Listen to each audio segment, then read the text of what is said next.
Hello, আমি ফয়সাল আহমেদ রাফি। আমি মানসিক স্বাস্থ্যকর্মী হিসেবে কাজ করছি।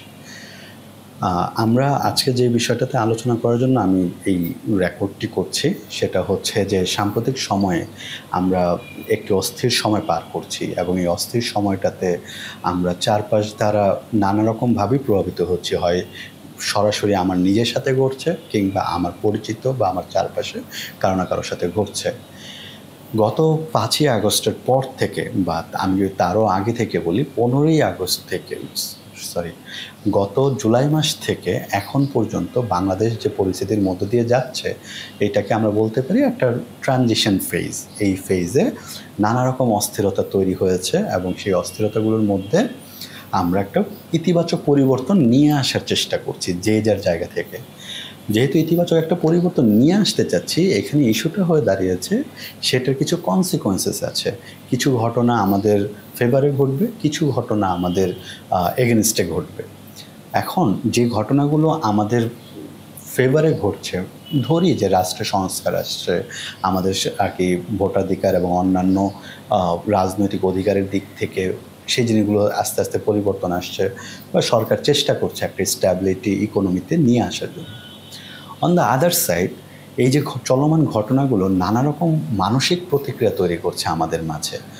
একটা জেনারেশন এবং একটা পুরো নেশন, যে পুরো জাতি যখন হচ্ছে এরকম অস্থির সময় পার করে, তখন স্বাভাবিকভাবেই তাদের মধ্যে নানা রকম আবেগীয় প্রতিক্রিয়া দেখা দিতে পারে। আমরা দেখেছি জুলাই আন্দোলনের সময় এবং তার পরে ঘটা নানা রকম হত্যা এবং আর কি নিপীড়নের যে কনসিকোয়েন্স তৈরি হয়, সেগুলোর ভুক্তভোগী মোটামুটি দেশের একটা বড় অংশের জনগণ। সো এই জনগণের মধ্যে নারী পুরুষ নির্বিশেষে সকলের মাঝেই এটার একটা দীর্ঘমেয়াদী মানসিক প্রভাব রয়েছে। একই রকমভাবে সম্প্রতি আমরা দেখছি আইনশৃঙ্খলা পরিস্থিতির আর কি ফাঁকফোকরের সুযোগে দেখা যাচ্ছে যেটা যে নারী থেকে শুরু করে শিশু ধর্ষণ এবং নির্যাতন এবং অন্যান্য ঘটনায় আমাদের মাঝে তীব্র প্রতিক্রিয়া তৈরি করছে। এটা এবং খুবই প্রত্যাশিত একটি প্রতিক্রিয়া, আমরা সবাই অনিরাপদ বোধ করছি। তো এরকম একটা পরিস্থিতি তৈরি হওয়া এবং এই আমাদের চারপাশের পরিচিত মুখগুলোর মধ্যেই কাউকে কাউকে নিপীড়কের ভূমিকায় দেখা আমাদেরকে খুবই বিচলিত করে তোলে। তো আমরা এখন একটু আলোচনা করতে চাই যে এই পরিস্থিতিগুলোতে কিভাবে আমাদের মানসিক স্বাস্থ্যকে অ্যাড্রেস করব, একই সাথে আমাদের আসলে ভূমিকাটা কি, একজন সাধারণ মানুষ হিসেবে আমি কি করতে পারি। আমরা লার্জ স্কেল যদি দেখি, আমরা লার্জ স্কেলে দেশে একটা পরিবর্তন ঘটে গেছে। সো সেই পরিবর্তনে হয়তো সবাই তার নিজস্ব রোল প্লে করেছে বিভিন্ন সময়, কিন্তু এখন যখন হচ্ছে আমরা ব্যাক করেছি নিজের কাছে, তখন আমরা দেখতে পাচ্ছি যে আমাদের পরিবারের সদস্যদের মাঝে, আমাদের বন্ধুবান্ধবদের মাঝে এবং আমাদের সামাজিক যেই বিভিন্ন সার্কেল, ওয়ার্কপ্লেস এইসব রয়েছে, সেখানে নানা রকম মানুষ নানা রকম অবস্থার মধ্যে দিয়ে যাচ্ছে।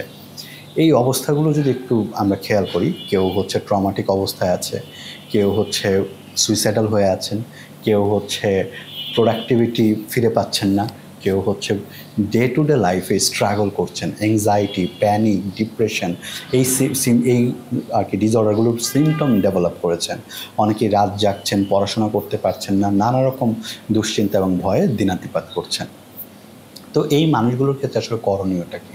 একটি মেয়ে যখন হচ্ছে নির্ভয়ে রাস্তায় চলাচল করতে পারছে না, একটি শিশু নিরাপদে তার দোকান থেকে চকলেট কিনতে পারছে না, একটি পুরো ব্যবসায়ী গোষ্ঠী বা অন্যান্য যারা রয়েছেন তারা অনিরাপদ একটি পরিস্থিতিতে প্রতিনিয়ত সময় কাটাচ্ছেন।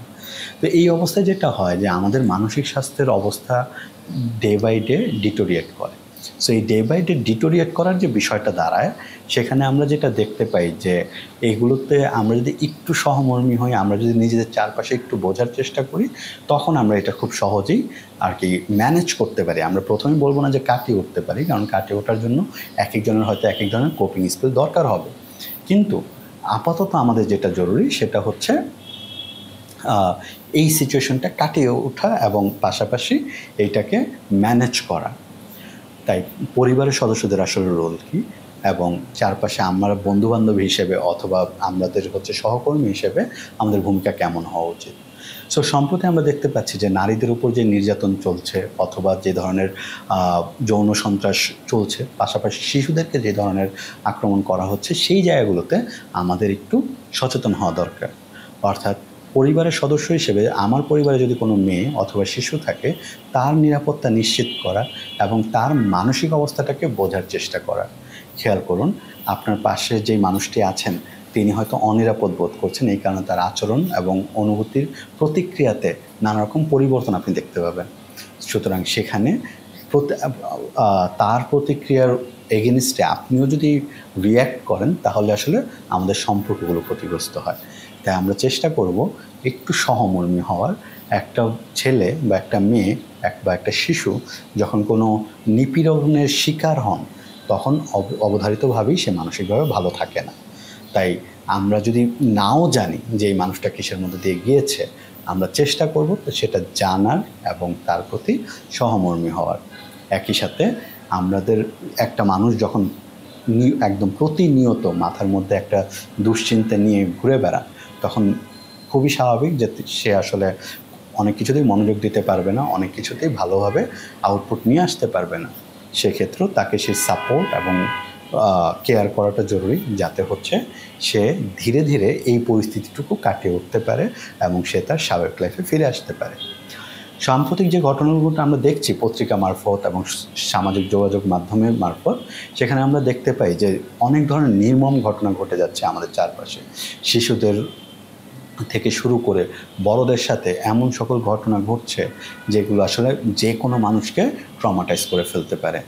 বিশেষ করে যাদের মাঝে আগেরই ট্রমা রয়েছে, জুলাই আগস্টের ট্রমা রয়েছে, তাদেরকেও এই ঘটনাগুলো ট্রিগার করতে পারে। তাই অবশ্যই একটু সচেতন হওয়া দরকার যে আপনার মধ্যে কী ধরনের প্রতিক্রিয়া দেখা দিচ্ছে। আর যখন এই ধরনের প্রতিক্রিয়া দেখা দিবে, আপনার পরিবারের সদস্য বা যাদের উপর আপনি ভরসা করতে পারেন তাদের কাছ থেকে সাপোর্ট নেওয়ার চেষ্টা করুন। পাশাপাশি যে কোনো ধরনের ইমোশনাল সাপোর্ট অ্যাভেলেবেল আপনার কাছে রয়েছে, সেই ইমোশনাল সাপোর্টটুকু নিতে পারেন।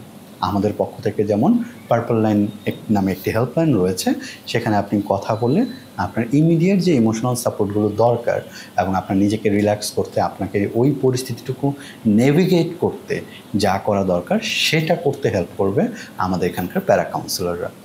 সো তেমনিভাবে আপনি যেখানে আপনার এই ইমোশনাল সাপোর্টগুলো পাবেন, সেই জিনিসগুলো আর কি নেওয়ার চেষ্টা করবেন। তবে পরিবারের সদস্য হিসেবে আমি অনুরোধ করব যে সবার আগে আমার পরিবারের সদস্যদের জন্য একটা নিরাপদ জায়গা তৈরি করা, যাতে সে অন্তত আমার কাছে এসে বলতে পারে।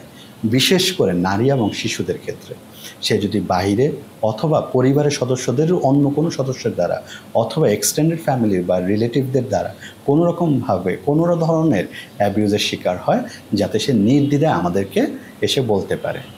তাছাড়াও বাচ্চাদেরকে বিশেষ করে গুড টাচ এবং ব্যাড টাচ এই জিনিসটা শেখানোর প্রস্তুতি নিতে হবে। কারণ আমাদের বাচ্চারা অনেক সময় আমাদের চারপাশে এমন সকল পরিস্থিতির সম্মুখীন হচ্ছে যেখানে তারা আনকমফোর্টেবল ফিল করে কিন্তু বলতে পারছে না। সেটা যেই হোক না কেন, যেই রকম সম্পর্কই থাকুক না কেন, অবশ্যই আমাদের সতর্কতার সহিত আমাদের বাচ্চাকে নিরাপদ অবস্থানে নিয়ে আসতে হবে। তাই তাকে যেমন গুড টাচ ব্যাড টাচ শেখানো লাগবে, তেমনি আপনারও সেই নিশ্চয়তা দিতে হবে যে আপনি তার পাশে আছেন। এই নিশ্চয়তাটুকু পেলে সে আপনার কাছে এসে কমপ্লেনটা করতে পারবে। তেমনি বড়রা যারা আছে, আমরা নানা রকম অস্থিরতা, অর্থনৈতিক নানা রকম খারাপ অবস্থার মধ্যে দিয়ে যাচ্ছি, তারাও চেষ্টা করব নিজেকে ধীরে ধীরে কিছুটা হলেও রিকভার করার জন্য। সো সেক্ষেত্রেও খেয়াল করবেন যে এই পরিস্থিতিগুলো আপনার জন্য কঠিন হয়ে দাঁড়াচ্ছে, কিন্তু এই পরিস্থিতিটা নেভিগেট করতে আপনার হয়তো একটা ইমোশনাল সাপোর্ট দরকার হতে পারে। সেক্ষেত্রেও আমাদের হেল্পলাইন আপনাদেরকে সাহায্য করবে এই পরিস্থিতি ডিল করতে এবং সঠিকভাবে আপনি নিজেকে এই পরিস্থিতিকে একটু ডিল করে কাটিয়ে উঠতে। সুতরাং আমাদের সাথে থাকুন এবং আমাদের হেল্পলাইন চালু আছে প্রতিদিন বিকেল 4টা থেকে রাত 2টো পর্যন্ত।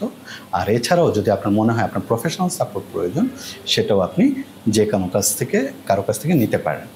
তবে আমাদের হেল্পলাইন সম্পূর্ণ ফ্রি, এখানে আপনার কোনো আলাদা ফি দিতে হবে না। ধন্যবাদ।